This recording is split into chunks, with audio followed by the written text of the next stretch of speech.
Superannuation returns may be under pressure this year as the Australian share market continues to head towards a correction. And a wave of negative global developments has investors pressing the sell button, causing some to ask, how much worse can it get? Wall Street's closing bell at the weekend sounded the end of what was the worst trading week for global markets so far this year. All of the gains the Dow Jones index made since January gone. There's more uncertainty now facing investors than what we saw just a few months ago. Markets in Europe were also hit. Wir haben eine Vielzahl von Krisen. Der DAX auf Jahrestief. Wir haben ISIS, wir haben Ebola, wir haben den Konflikt Ukraine-Russland und wir haben natürlich auch in der Eurozone eine sehr schlechte Wirtschaftsverfassung, die deflationäre Züge trägt. Europe is causing the biggest concern. It's a much bigger problem this time than what we saw in 2011. Because the problems then were in the periphery. The problems now in Europe are deep in the core. Italy now has more debt than Greece had in 2009.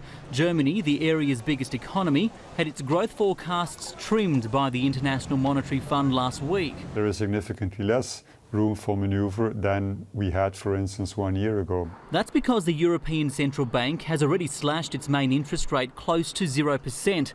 Some argue it's up to Germany to initiate fiscal programs which in turn may aid its neighbours. That means larger deficits, more infrastructure spending, and at the same time probably initiating some broader reforms in the labour market and the tax system. The Australian share market hasn't escaped the clutches of the bears and is on its way to a technical correction marked as a 10% decline from an earlier peak. While the pullback may have implications for superannuation returns this year, a new report places Australia's retirement income system at number 2 behind Denmark.